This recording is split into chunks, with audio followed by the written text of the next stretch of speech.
नमस्ते। आज के इस एक्सप्लेनर में आप सभी का स्वागत है। चलिए बिना किसी देरी के सीधे मुद्दे पर आते हैं।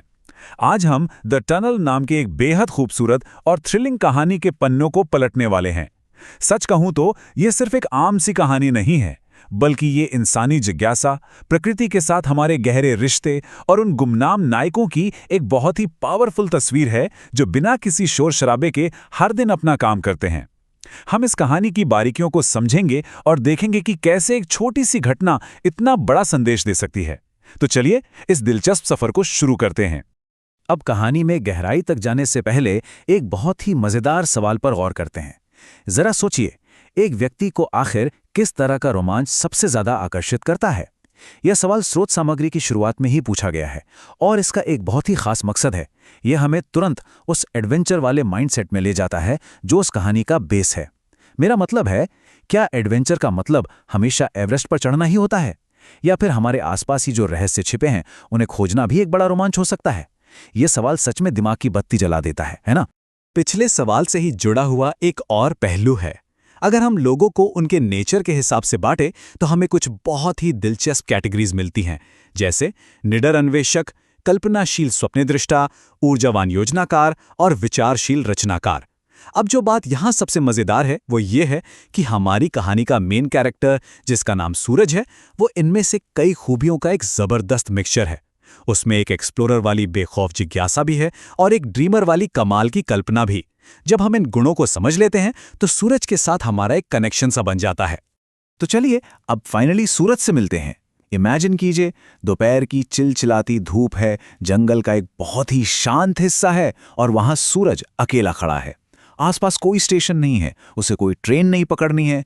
तो फिर वो वहां कर क्या रहा है? वो बस उस जादुई पल का इंतजार कर रहा है जब दोपहर की ट्रेन उस अंधेरी सुरंग से दहाड़ते हुए बाहर निकलेगी। ये सीन हमें सूरज की मासूमियत और उसकी उस असीम उत्सुकता से मिलवाता है जो हम सब में कहीं ना कहीं बचपन में हुआ करती थी। और यहीं पर कहानी का असली मैजिक सामने आता है। जरा सोचिए, एक आम इंसान को वहां क्या दिखेगा? बस एक लोहे की मशीन, यानी भाप का इंजन। लेकिन सूरज के दिमाग में वो क्या है? उसके लिए वो कोई मशीन नहीं, बल्कि एक हरा, काला और सुनहरा ड्रैगन है। एक बेहद खूबसूरत राक्षस जो मानो किसी सपने से निकलकर सीधे जंगल को चुनौती दे रहा हो। यह रूपक हमें दिखाता है कि बच्चों की इमेजिनेशन कितनी पावरफुल होती है, जो रोजमर्रा की बोरिंग चीजों को भी एक एकदम नए और थ्रिलिंग एक्सपीरियंस में बदल देती है। अब ट्रेन के गुजर जाने के बाद जब धुआं थोड़ा छटता है तो नजर पड़ती है उस अंधेरी रेलवे सुरंग पर।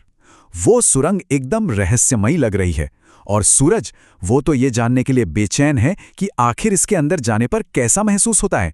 वो निडर होकर उस नमी से भरी घुप अंधेरी सुरंग में कदम रख देता है, एक ऐसी जगह जहां चमगादड़ उड़ रहे हैं और पटरियों के बीच छिपकलियां दौड़ रही हैं। ये कदम साबित करता है कि सूरज सच में एक बोल्ड एक्सप्लोरर है। और फिर अचानक सुरंग के पार अंधेरे से बाहर आते ही सूरज की आंखें बाहर की तेज रोशनी से चौंधिया जाती हैं। तभी झाड़ियों के बीच कुछ हलचल होती है। कहानी में इसे ऐसे बताया गया है, नारंगी और सुनहरे रंग की एक चमक और एक लंबी लहराती हुई पूंछ। वाह! ये बस एक पल भर का नजारा था, लेकिन इतना चकाचौंध कर देने वाला और इतना सटीक कि आप उस रहस्यमयी जानवर की फुर्ती को अपने दिमाग में बिल्कुल साफ देख सकते हैं।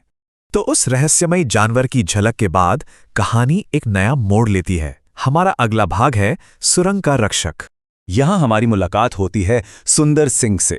सुंदर सिंह रेलवे का चौकीदार है और उसकी दिनचर्या एकदम सेट है। उसका काम रोज सुरंग के अंदर पैदल चलकर ये चेक करना है कि पटरियों पर कोई रुकावट तो नहीं है। अगर सब कुछ ठीक है तो वो आराम से एक झपकी ले लेता है, लेकिन अगर कोई भी खतरा दिखे तो वो लाल झंडी या रात में लैंप हिलाकर दूर से ही ट्रेन के ड्राइवर को अलर्ट कर देता है। सुनने में ये एक बहुत ही सिंपल सा रूटीन लगता है ना, लेकिन असल में ये एक लाइफ सेविंग सिस्टम है जो हर दिन अचूक काम करता है। फिर वो पल आता है जब सूरज और सुंदर सिंह की मुलाकात होती है। सूरज उसे उस रहस्यमयी जानवर के बारे में बताता है जो उसने पहाड़ी पर देखा था। इस पर सुंदर सिंह का जवाब सच में चौंकाने वाला है। वो कहता है, जो तुमने देखा वो एक तेंदुआ था, मेरा तेंदुआ। जरा सोचिए, वो उस खतरनाक जंगली जानवर को अपना कह रहा है। ये एक बहुत ही पावरफुल मोमेंट है। ये दिखाता है कि सुंदर सिंह और उन जंगली जानवरों के बीच डर का नहीं, बल्कि एक गहरी रिस्पेक्ट और शांतिपूर्ण सह अस्तित्व का रिश्ता है। चलिए अब हम कहानी के सबसे इंटेंस हिस्से की तरफ बढ़ते हैं, तेंदुए को बचाना। माहौल एकदम बदल चुका है। दिन ढल रहा है, हवा ठंडी होने लगी है और चारों तरफ आम के बौर की मीठी खुशबू है। सब कुछ बहुत शांत है, लेकिन इसी शांति के बीच जंगल में एक बड़ा खतरा पनप रहा है। रात हो चुकी है और नाइट मेल ट्रेन के आने का वक्त हो गया है। तभी आरी चलने जैसी एक लयबद्ध आवाज सुनाई देती है। ध्यान दीजिए, ये कोई आम आवाज नहीं है, ये असल में सुरंग के अंदर फंसे हुए उस तेंदुए की आवाज है। और मुसीबत ये है कि एक भारी भरकम ट्रेन पूरी स्पीड से उसी सुरंग की तरफ आ रही है। ये सुनकर तो सच में रोंगटे खड़े हो जाते हैं। ये इस कहानी का क्लाइमैक्स है।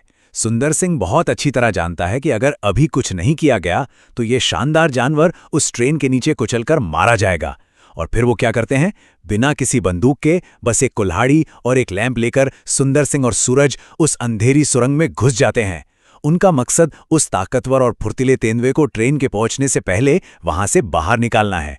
ये वो पल है जहां इंसानी हिम्मत की असली परीक्षा होती है। सुरंग के उस भयानक अंधेरे और सन्नाटे के बीच सूरज की आवाज डर से कांप उठती है। वो क्या है? ये छोटा सा सवाल उस वक्त के खौफ और घबराहट को बिल्कुल परफेक्ट तरीके से कैप्चर करता है। सूरज बहादुर तो है, लेकिन एक जंगली तेंदुए के इतने करीब होना किसी के भी पसीने छुड़ाने के लिए काफी है। ऐसा लगता है मानो हम खुद उनके साथ उस अंधेरी सुरंग में खड़े हों। और सूरज के इस सवाल का जवाब सुंदर सिंह एकदम साफ शब्दों में देता है, ये तेंदुआ है। मुझे लगता है कि ये सुरंग में है। बस इस एक वाक्य से सारा कंफ्यूजन दूर हो जाता है। अब पीछे हटने का कोई चांस ही नहीं है। ट्रेन तेजी से पास आ रही है और तेंदुआ बिल्कुल सामने है। कहानी की स्पीड यहां एकदम से टॉप गियर में आ जाती है। अब जो होता है वो और भी अमेजिंग है। जैसे ही लैंप की रोशनी तेंदुए पे पड़ती है, वो गुर्राने लगता है और पटरियों पर अपनी पूंछ फड़फड़ाता है। वो अटैक करने की पोजीशन में है। लेकिन तभी सुंदर सिंह और सूरज एक बहुत ही स्मार्ट चाल चलते हैं। किसी भी हथियार का इस्तेमाल करने के बजाय वे दोनों पूरी ताकत से एक साथ जोर से चिल्लाते हैं। इंसानी आवाजों की उस अचानक गूंज से तेंदुआ घबरा जाता है, कंफ्यूज हो जाता है और फिर तेजी से अंधेरे में गायब हो जाता है। बिना किसी खून खराबे या हिंसा के उन्होंने एक बेजुबान की जान बचा ली। क्या बात है! तेंदुए के सुरक्षित बाहर निकलते ही ट्रेन चिंगारियां छोड़ती हुई और एक भयंकर गड़गड़ाहट के साथ सुरंग को पार कर जाती है। और उसके बाद फिर से वही खामोशी। पाठ में लिखा है, ट्रेन के गुजरने से केवल पटरियां अभी भी कांप रही थीं। जंगल वापस अपनी उसी पुरानी शांति में लौट आता है। ये पल हमें ये एहसास दिलाता है कि भले ही हमारी इंसानी मशीनें कुछ पल के लिए प्रकृति का सीना चीरती हुई निकल जाएं, लेकिन आखिर में प्रकृति हमेशा अपना बैलेंस वापस पा ही लेती है। चलिए अब हम कहानी के अंतिम भाग की ओर बढ़ते हैं, अंधेरे में जुगनू। वक्त थोड़ा आगे बढ़ता है। करीब एक हफ्ता गुजर चुका है। सूरज अब खुद उसी नाइट मेल ट्रेन में बैठकर दिल्ली की यात्रा कर रहा है। ट्रेन उसी जंगल और उसी सुरंग की तरफ बढ़ रही है। जैसे ही ट्रेन सुरंग के करीब पहुंचती है, सूरज खिड़की से बाहर अंधेरे में अपने दोस्त को ढूंढने की कोशिश करता है और उसे लैंप दिखाई दिया। सुंदर सिंह तो अंधेरे में नजर नहीं आता, लेकिन उस लैंप की एक छोटी सी लौ इस बात का पक्का सबूत है कि उसका वफादार दोस्त आज भी वहां अपनी ड्यूटी पर मुस्तैद खड़ा है। और यहीं से हमें इस कहानी का सबसे खूबसूरत और गहरा अर्थ मिलता है।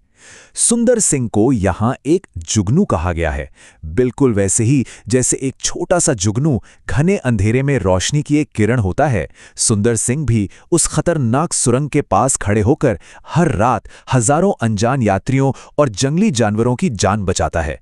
वो कोई सेलिब्रिटी नहीं है, लेकिन सच मानिए उसका काम किसी सुपर हीरो से कम भी नहीं है। तो इस एक्सप्लेनर को हम एक सवाल के साथ खत्म करते हैं। जरा अपने आसपास देखिए और सोचिए, हमारी रोजमर्रा की जिंदगी की यात्राओं को सुरक्षित बनाने वाले ऐसे छिपे हुए जुगनू कौन हैं? वो चौकीदार, वो सफाई कर्मचारी, वो लाइनमैन जो बिना किसी तारीफ या क्रेडिट के दिन रात मेहनत करते हैं ताकि हमारी दुनिया बिना रुके चलती रहे। इस कहानी से हमें यही सीख मिलती है कि हम सब उन अनगिनत सुंदर सिंहों को पहचानें और दिल से उनका सम्मान करें। आज के इस सफर में हमारे साथ जुड़ने के लिए बहुत बहुत शुक्रिया। उम्मीद है ये विश्लेषण आपके लिए भी उतना ही रोमांचक रहा होगा जितना मेरे लिए था।